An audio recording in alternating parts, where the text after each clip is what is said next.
So if you're looking to start a business in Australia, there are a few things that you really need to look out for, okay? As we all know, you've probably heard a million times before that 8 out of 10 businesses fail. And how do you become the 2, right? How do you become that 2 out of the 10? And that's the hard part. And about 10 years ago, this is on the Forbes site, right? So if you want to come through and read this article, I think you'll find that very beneficial. But about 10 years ago, when I was starting a small business for myself, I was starting a furniture business, right? A cabinet making business and shop fit outs and things like that, because that was the trade that I was trained in. And that seemed obvious, right? If that was my training. But however, it has a lot of limitations, because if you are only working in an industry that you know and that you are required to exchange your time for money, then like pretty much all business owners out there in the world, you live, breathe it, right? You never get a break. You never get a break. And when I was going home, I was always thinking about what I needed to do for the next day. How, who did I need to contact? What did I need to do? And obviously this would be, whatever niche or business idea that you have, it will vary, but for me it was quoting and measuring and contacting more clients, and then chasing up for invoices and all of that goes along with it. And so you never really get to knock off, okay? There's some tradie talk there, but you never really get to finish.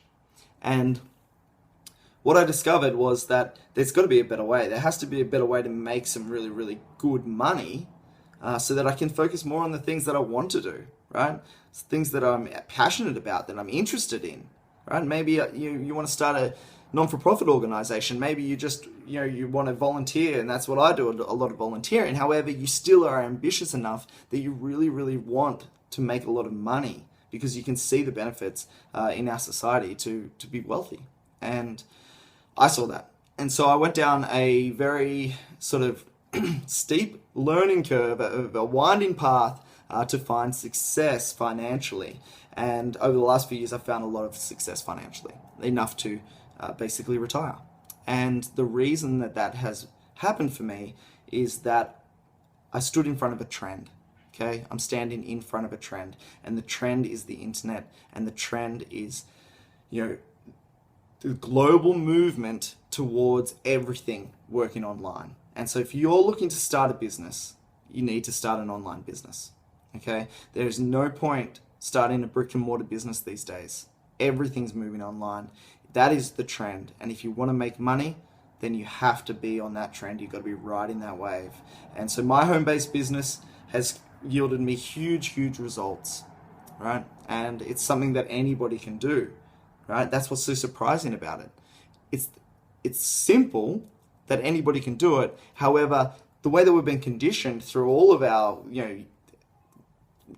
childhood has put us in a headspace that we're required to really work very, very hard at a job in order to ever succeed at anything.